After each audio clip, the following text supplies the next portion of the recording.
Welcome to TrailManners, the podcast so dedicated to mountain trails and running that they broadcast out of a 78 Volkswagen bus in the mountains. Who does that? Eric and Joel are your hosts and will bring you the trail life as you may have not heard it before. You hear about everything from gear reviews, nutrition to keep you upright and moving forward, and they'll even bring guests into the bus for conversations that you won't hear anywhere else. It's time for some running adventures on a higher elevation. The old 78 Volkswagen bus is fired up and headed to the mountains. Here are your hosts for TrailManners, proudly representing the 801 with their passion and love for the trails, Eric Manning and Joel Hatch. Hello and welcome to the TrailManners podcast, episode number 82. Today we're going to be talking again with Jeff Hart as part 2 to our series of heading to Hardrock there for him. So if this is your first time listening, then thanks for coming. The TrailManners podcast is produced every week for enjoyment, and show notes are found at trailmanners.com. Come back often, and please feel free to add the podcast to your favorite RSS feed or iTunes. You can also follow us on Twitter, Instagram, and Facebook at TrailManners. All links are in the show notes. Now let's get after it. All right, welcome back to another episode of the TrailManners podcast. It's one of our series specials, if you will. It's part 2. Which will hopefully have plenty of other parts. But on the phone, we have, once again, Jeff Hart from Washington up in Bellingham area. He is prepping for the Hardrock 100 in 2017. So, Jeff, how are you again? Good to be back. Thanks for calling it special. My mom always told me I was special. Well, we think you're special. I do believe you do think I'm special, yes. On so many levels. I mean, you got into Hardrock, right? Yep, yeah. So you got to be special to get in there. Yeah. Well, special kind of slow learner. Yeah.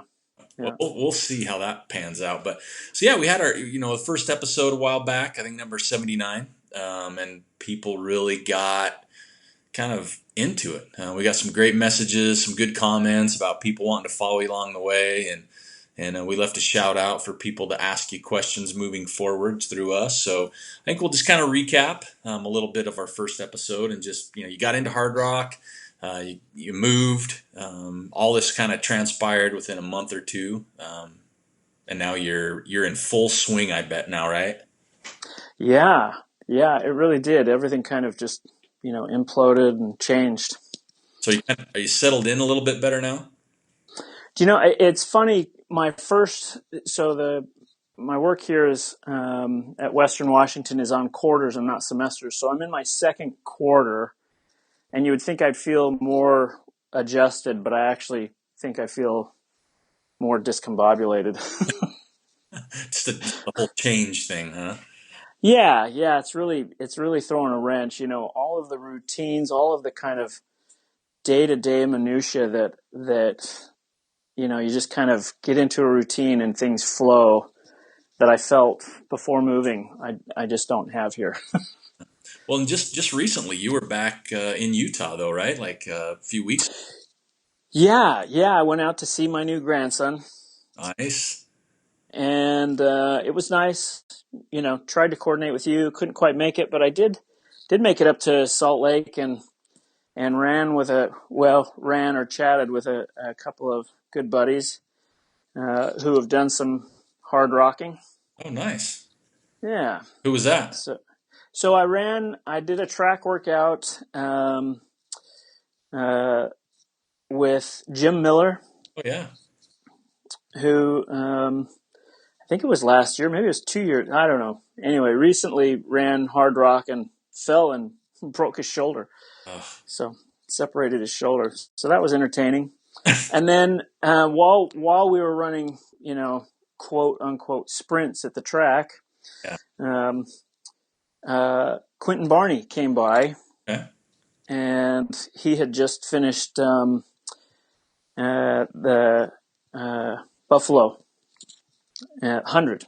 Okay. So he was just sitting and went over, and he had a map, was kind enough to give me a map that was marked with the course. Wow. And yeah, so it was really nice to kind of get some details about, really like this part.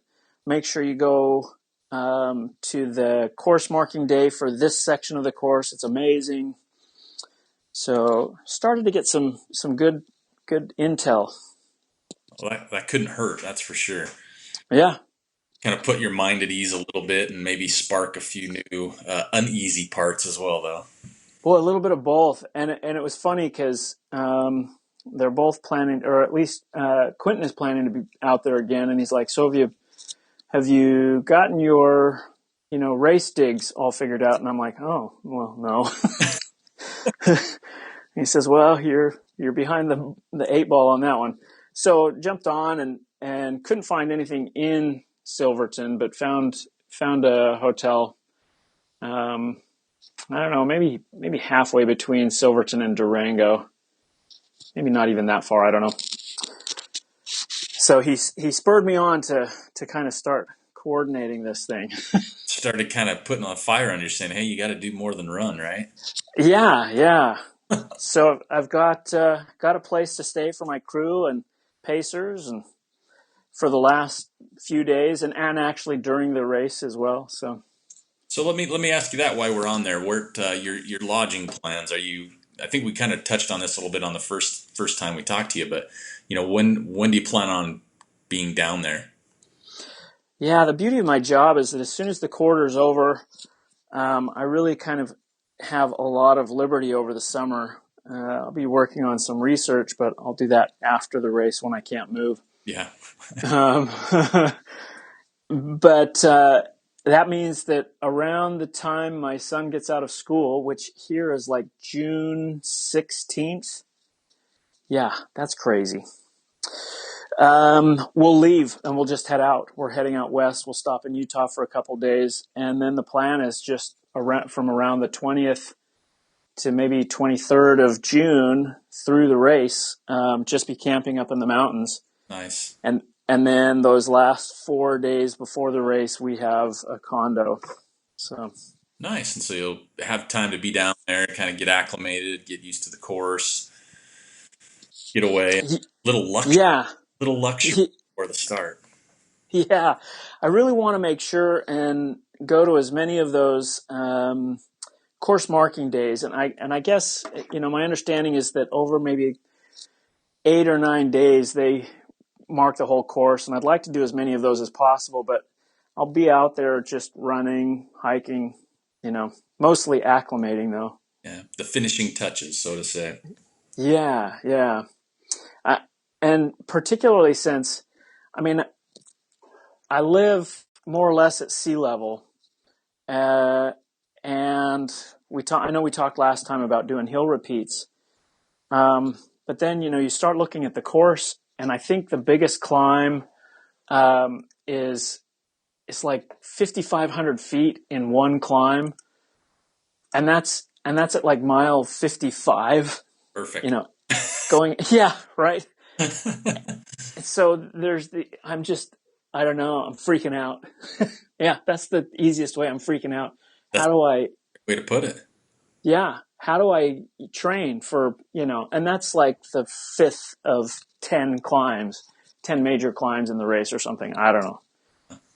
5,500 feet. Holy cow. I can hear it in your voice. Yeah, I can get, yeah. So I can do about 1,000 feet here. Wow.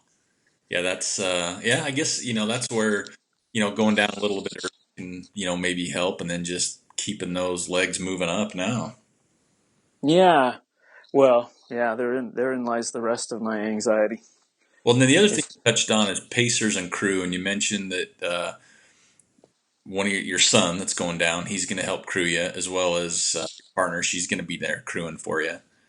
Yeah. And did you line up your pacers then, since we talked last? So it's really funny.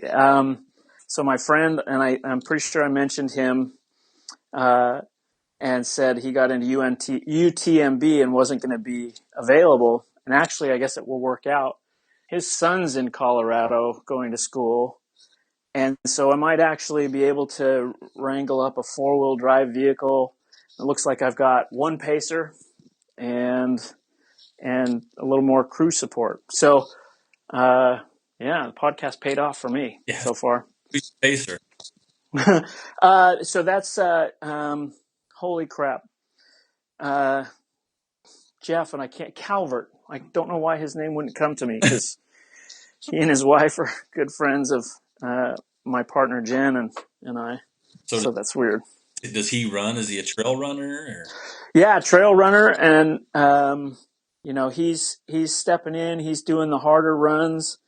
He ran the Mogollon Monster, which is down in Arizona. Mm-hmm. I think Jamil just took over race directing that, but I'm not sure. Anyway, super tough race from what I hear, and so yeah, he's into the mountain running. And has he ever done Hardrock?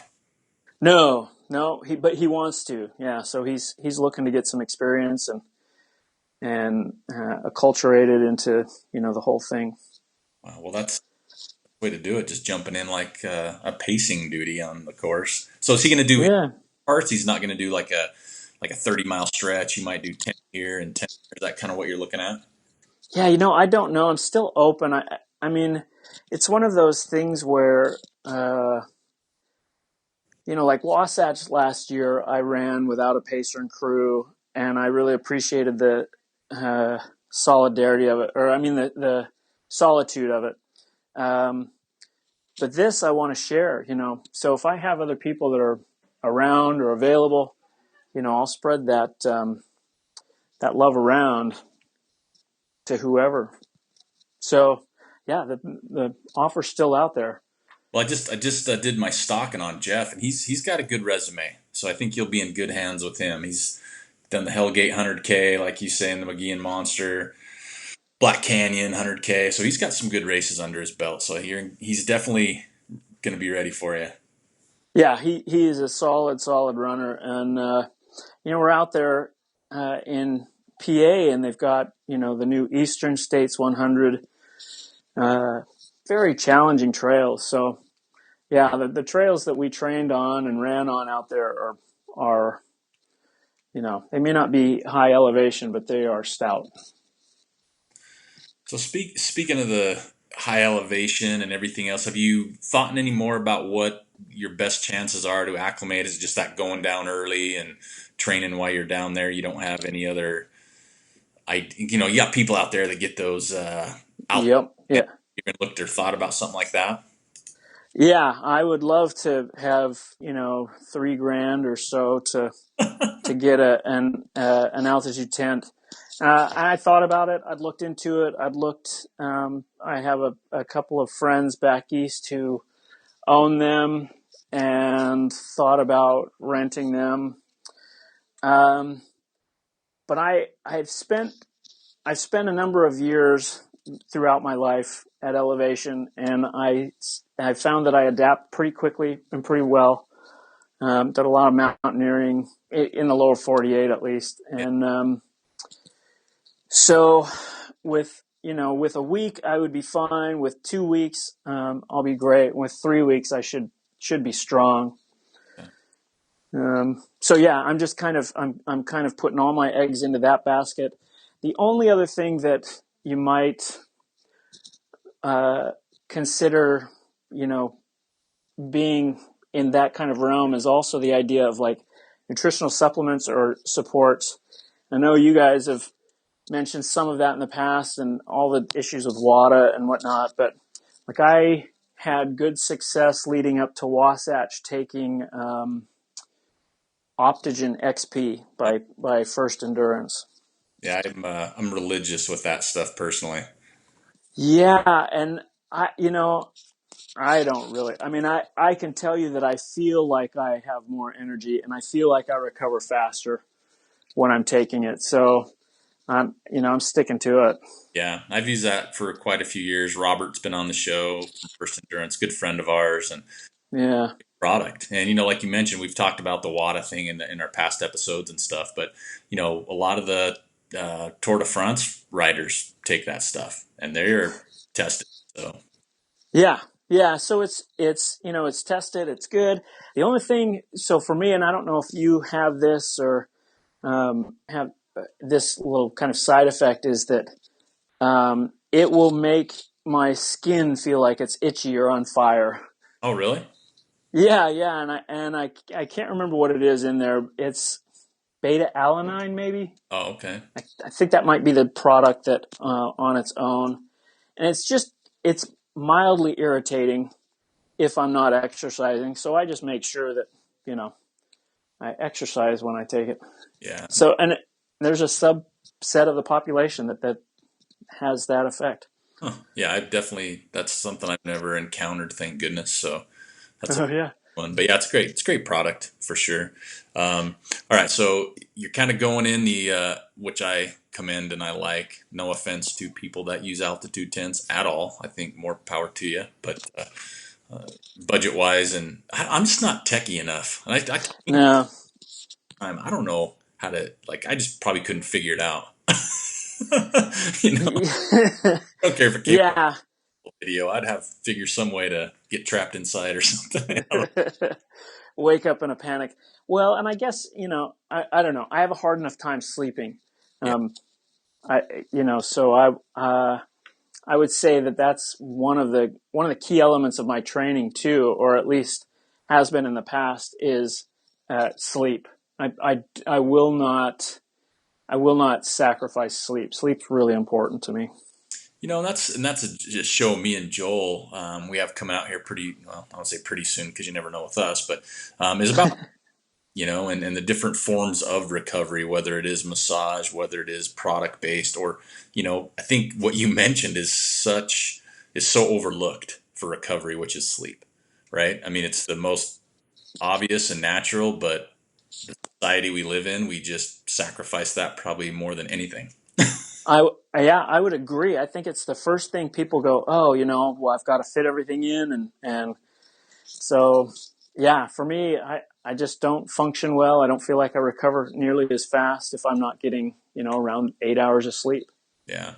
And there's a rule at my that when I open my bedroom door to come grab my coffee in the morning, nobody can talk to me for at least 30 minutes.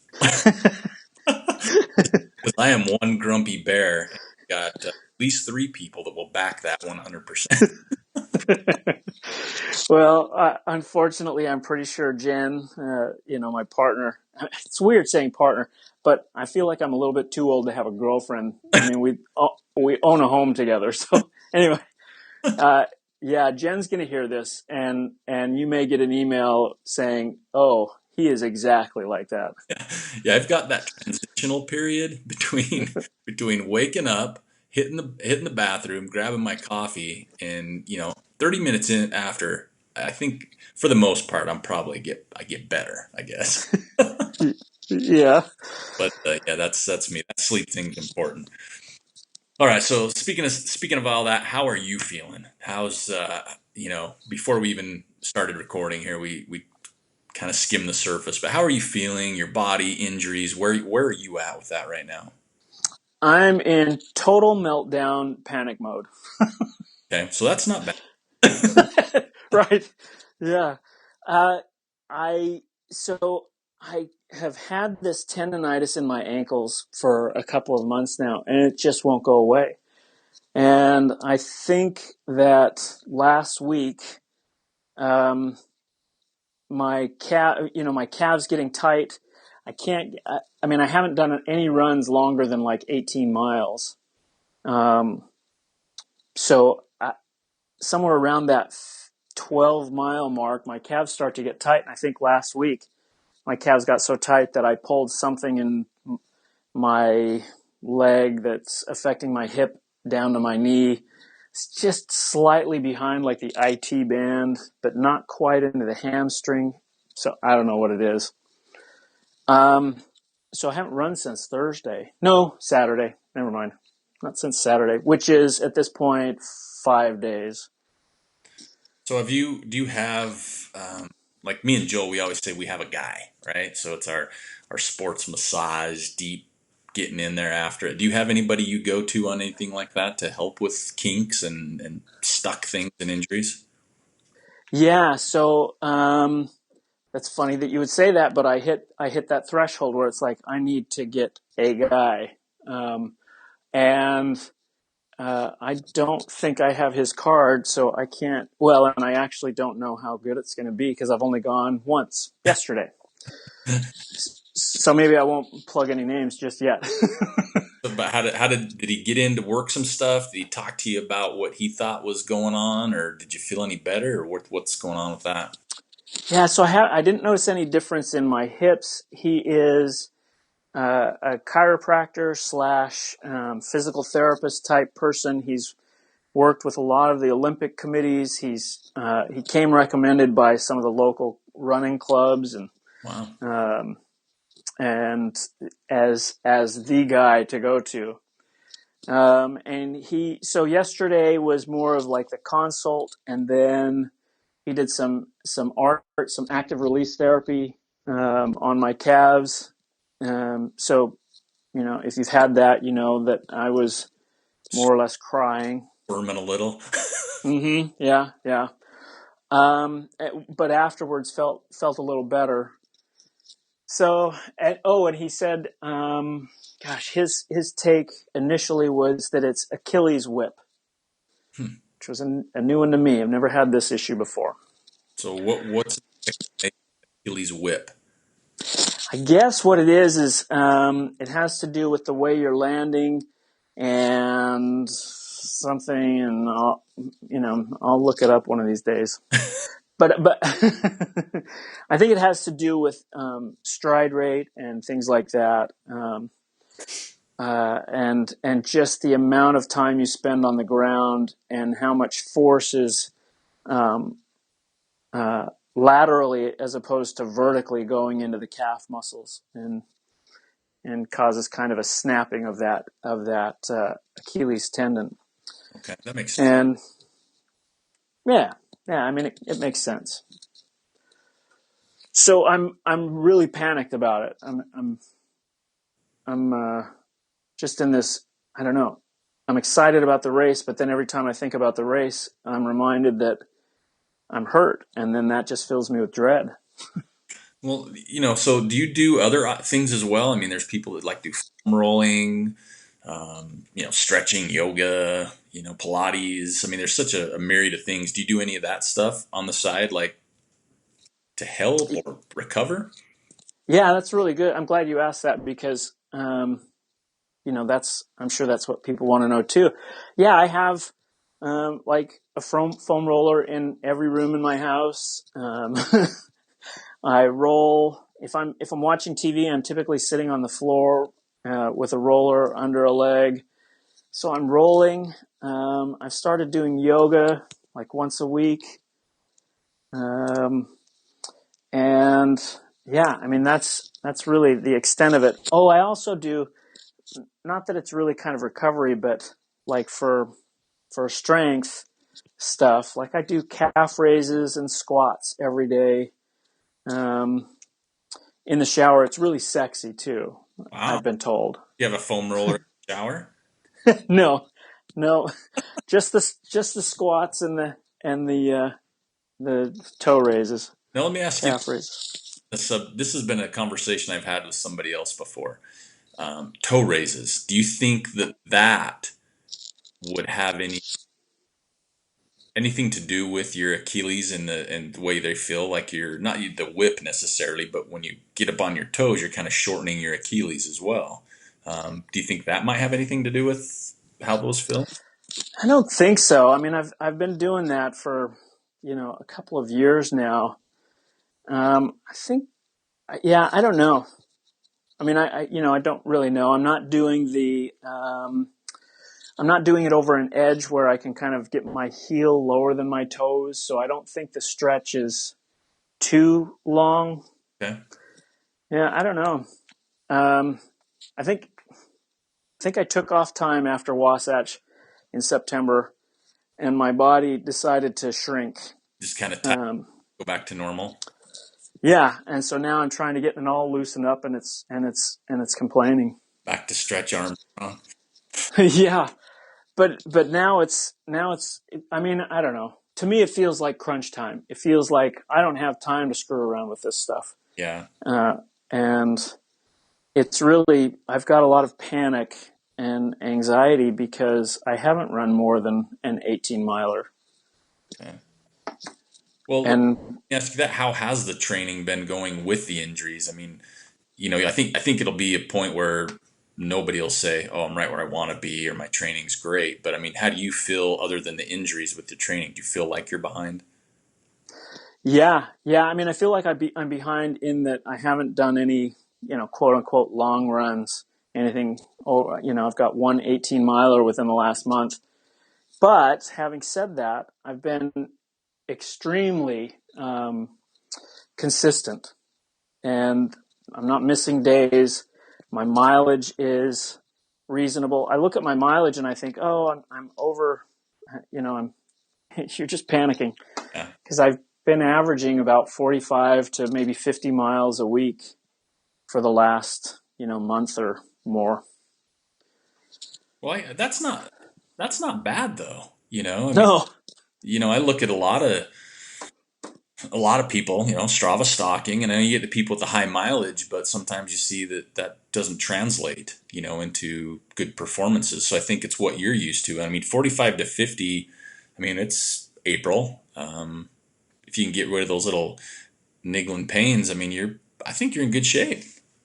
I feel like the base is there, but the problem is I don't feel like I can make that next step right now, and Yeah. that's where the panic comes in. Have you tried IPA? I'm a cider drinker. Yeah. Well, there you go. Well, okay, then I just fixed your problem. So, a bowl of cheese curds and a couple IPAs, and I think you call me in the morning. Yeah, I get the sense that I am missing something there. And there are so many fantastic breweries up here. I know. So I'll have to try, Colshan or Boundary Bay or any number of others. So Well, yeah. I'm glad we finally got to the real root of the injuries. Your body is just kind of rejecting the cider, looking for some Northwest hops. That must be it. There's something about those hops. Yeah. That's right. Hops. Yeah, I think we're on to something. I know that. So Okay. uh, I will try it and I'll let you know what happens. that would be the next thing we talk about on the next time we get together. So I'm gonna write that down. So what else has changed between last time we talked until now? I mean, the running you say is 45-ish, average. You got your little niggling pains. Is there anything else that's changed? Because like we've talked about, so many things in life can I don't know, alter the way you feel, your mood, your energy. I mean, do you feel otherwise? You feel pretty good? Yeah, I mean, I'm still struggling with all of the mood kind of, anxiety things like, just feeling the stress of work and the stress of trying to run, but not feeling like I can completely. But yeah, I don't know. I mean, it's funny how the littlest thing, like the Achilles thing, where normally it wouldn't, I don't know, it wouldn't bother me at all. But now, all of a sudden, what is it, 2.5 months? I don't know. It's mid-April or late April. Little over 2 months. Yeah. And all that panic, and I can't seem to unwind. I'm sure that my blood pressure, my stress levels, my anxiety levels are much higher because I just can't seem to, normally you have stress, you go home, whatever your ritual is, whether it's, mine would be to, watch some 80s cult movie with my family in the evening. Raising Arizona is the next one on the list too. There we go. That's a good one. Yeah. I can't wait to share that one with my son. Anyway, but it doesn't work. It's not working now. So the things that I've done in the past to kind of relieve that stress aren't working. So yeah. That last year we've talked about this on the first time we talked to you. Your Wasatch 100 last year, you killed it. I mean, you just blew it out. You looked fantastic. What's so different between your training and your mindset going into Wasatch last year as it is to where you're at right now? So what's my mind? Say that again. What's my mindset for I mean, it? what's the difference? I mean, where you were last year heading into Wasatch, because your Wasatch race was amazing. I mean, it's such a great job. You looked good. So you had your training leading up to that. Your mindset that. What's different than it is right now? Is it just the injury bug? No, because I had little niggling things for there too. Do you know the stupid? It's so stupid, yet I think so many people probably can appreciate this. It's my perspective going in. It's what I'm expecting. Okay. I have such high hopes and such high expectations for this one that I've put it on a pedestal and I can't possibly live up to it. I'm feeling the pressure of it.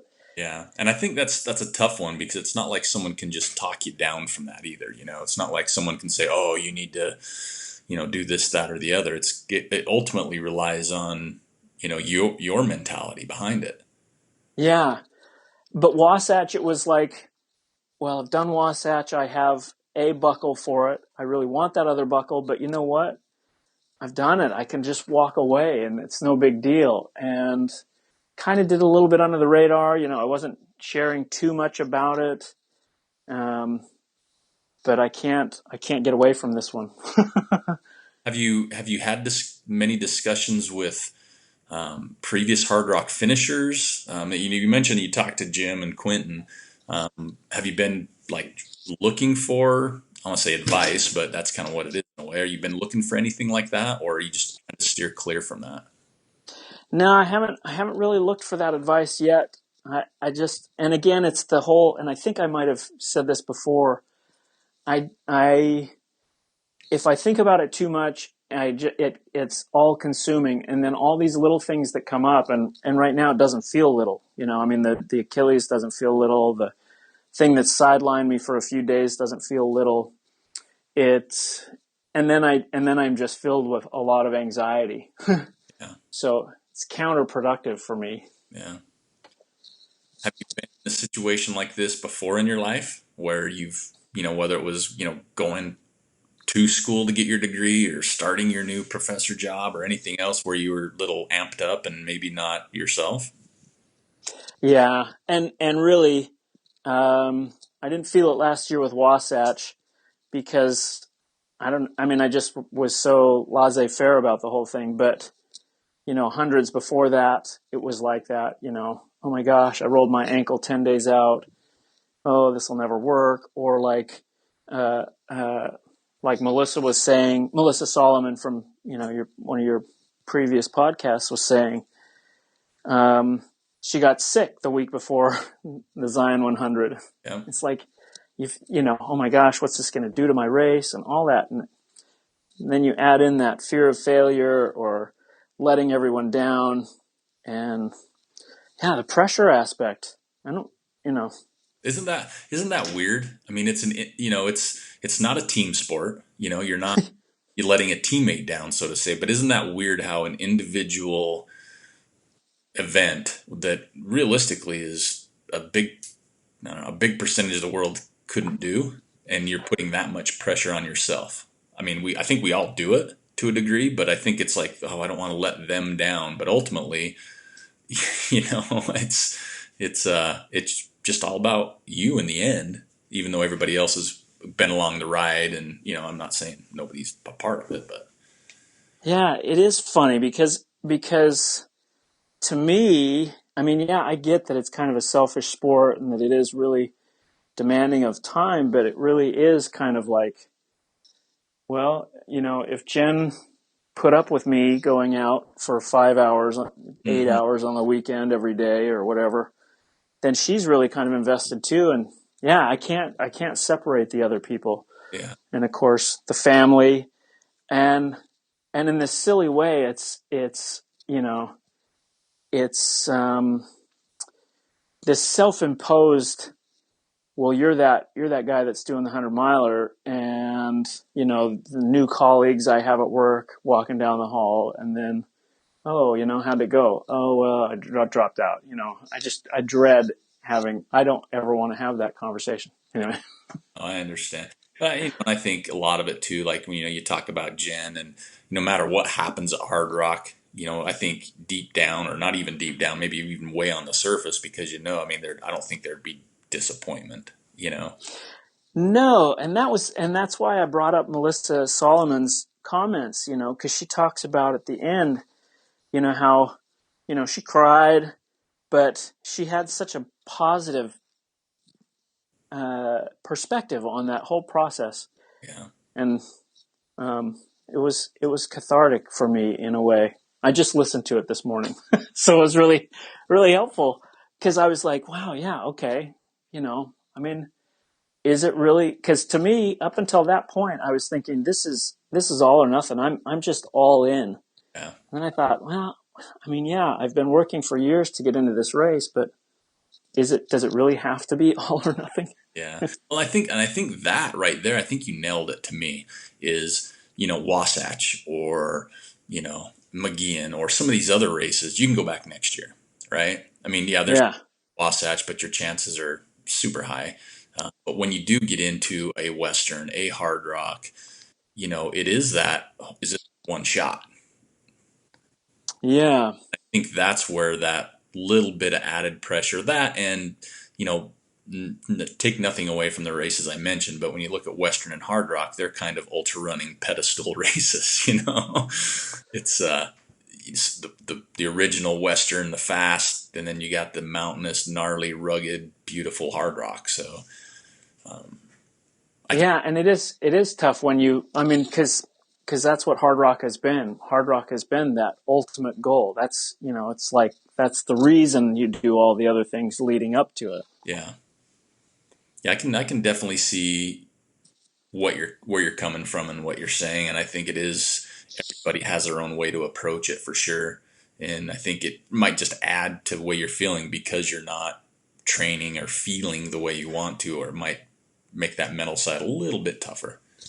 It does, and I feel like, well, I'm a believer in that the mental and the physical are really closely linked, and if one's out of balance, the other one's likely to follow, and so. Oh yeah. That's kind of the problem with not being able to unwind at night, not being able to find my zen, or however you want to put it.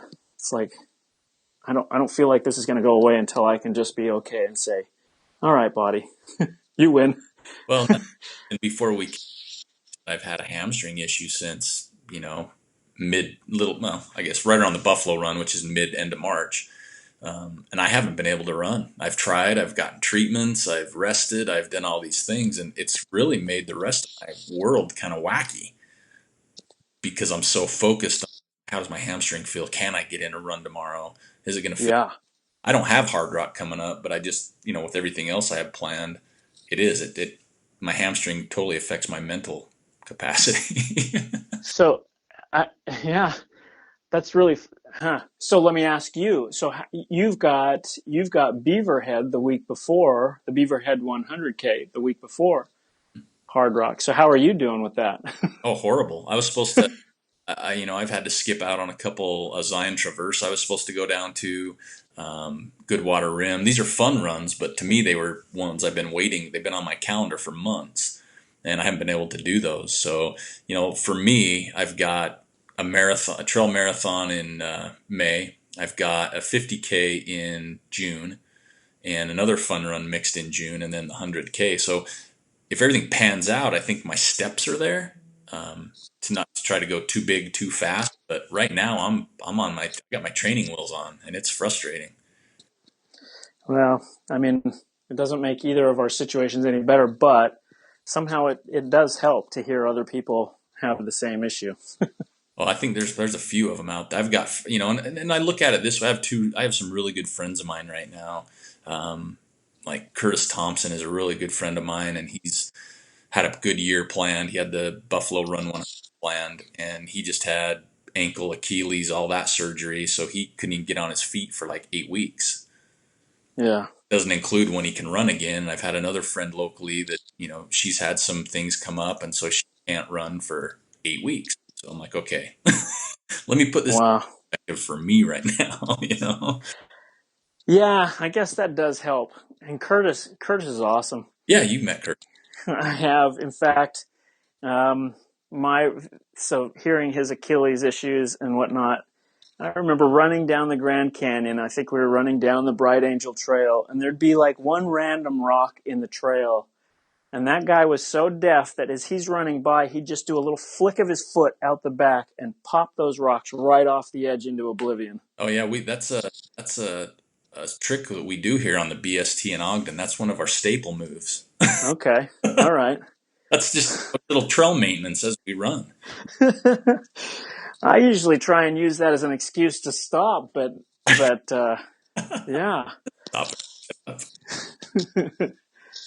So do you have any races before Hardrock, or is it just all training?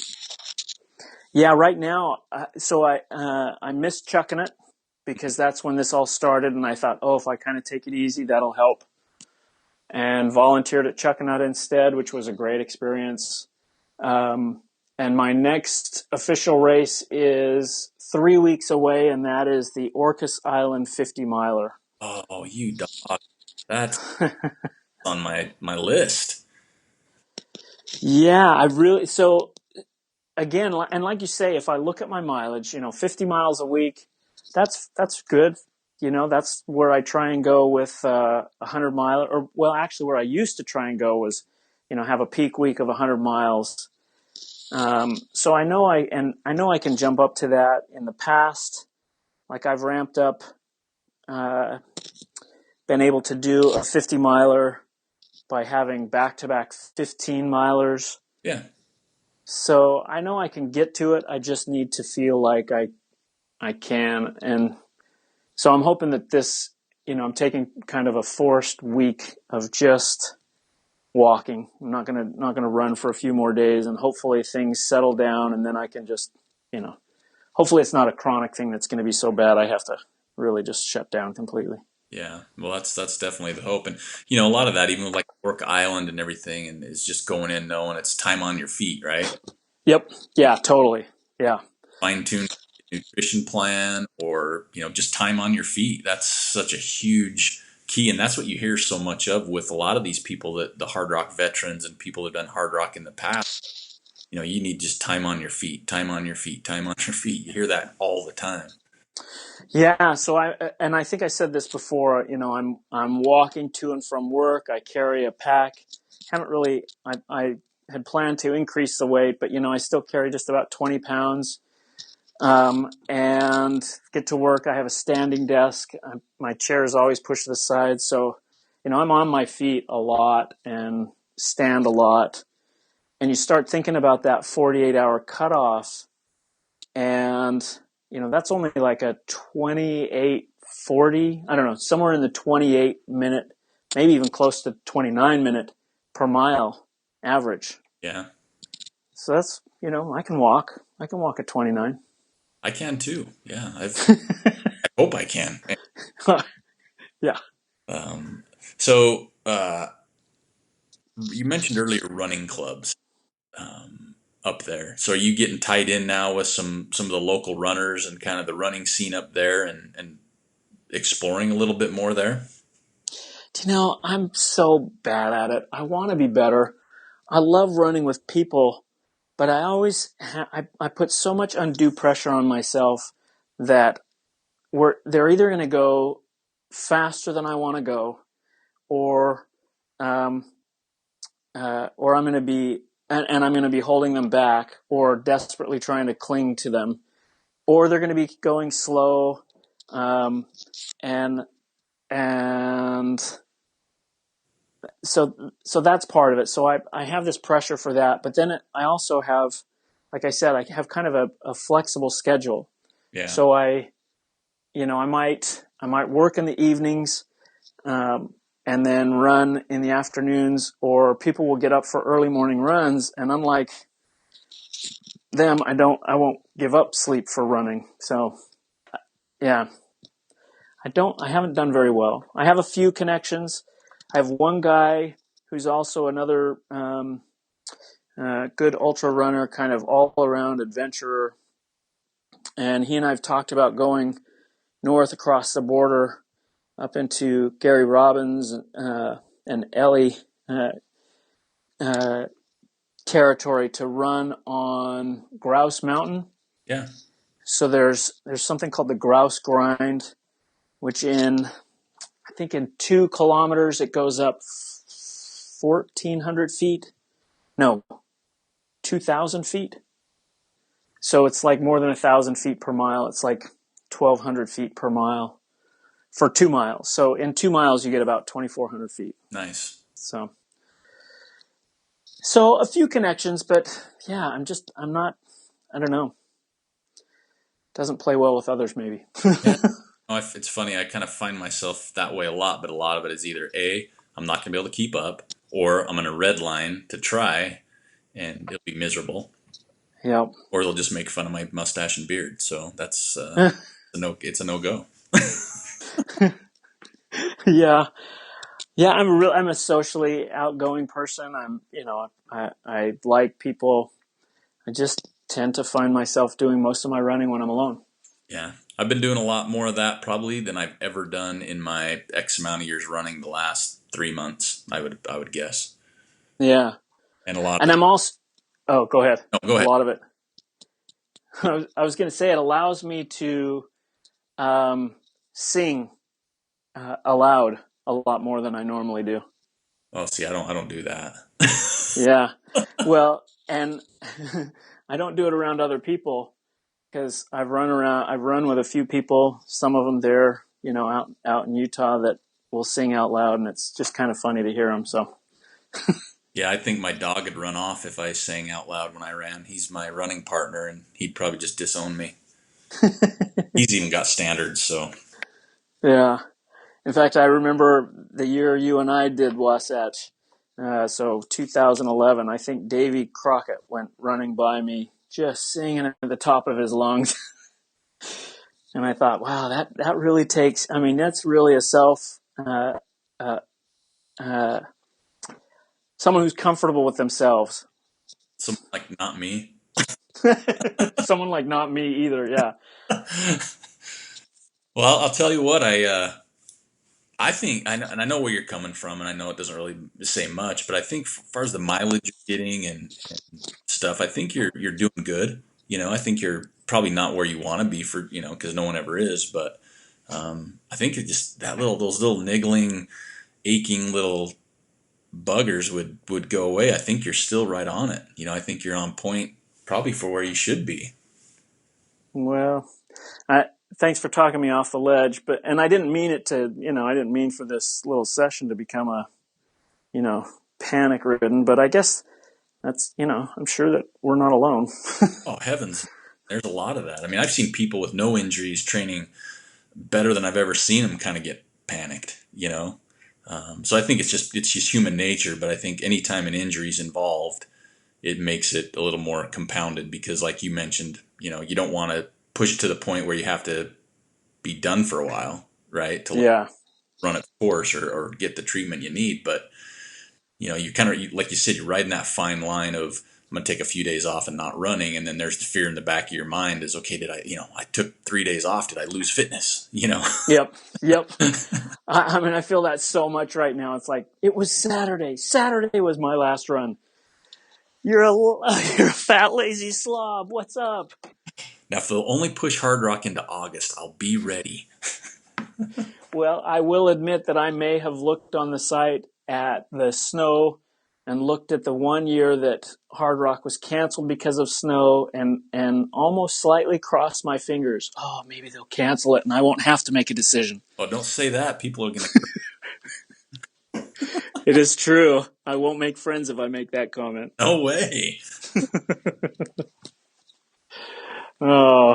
Well, I know you're a busy guy and you got a lot to tend to, but we definitely appreciate you taking the time to talk to us. And I know sometimes it's not even easy when you're kind of spilling some thoughts that might be uncomfortable or putting yourself out there. Really, you're talking about running 100-mile Hardrock 100, and you are putting yourself out there. So we really do appreciate you doing this, and I know our listeners do, and hopefully it helps you on just get things off your chest.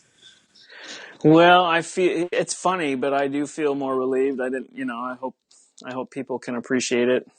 because I want to help support through sharing what I'm doing. But I'm being selfish. I feel better. The invoice for this, and we'll. No, I'm just kidding. Yeah, and the good therapists are so I'll expect a big bill. Yeah, they are. It'll be pretty big, like 12-pack. So easily. some Northwest stuff, but no. Thanks for taking the time. We'll definitely connect again here in a little bit, just to kind of follow up and see how well you're doing and how much better you're going to be feeling, and how the IPA helped out. I'm pretty. Maybe I'll start my own training program and sell it.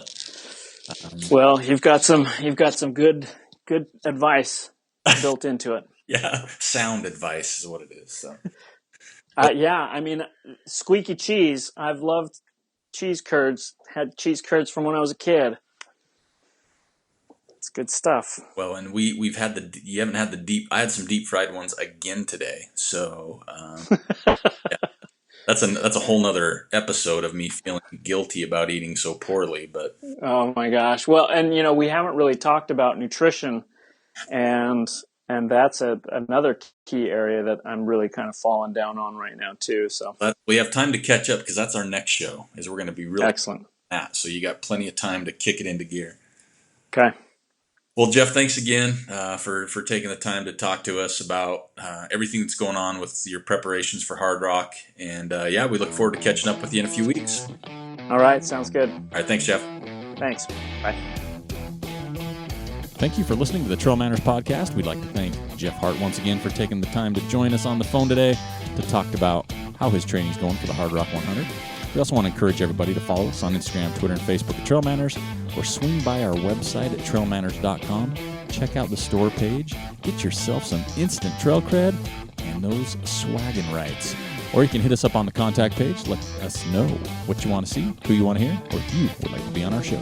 Until next time, this is Eric Manning with Joe Hatch reminding you, you don't get what you wish for, you get what you work for. Now go get it.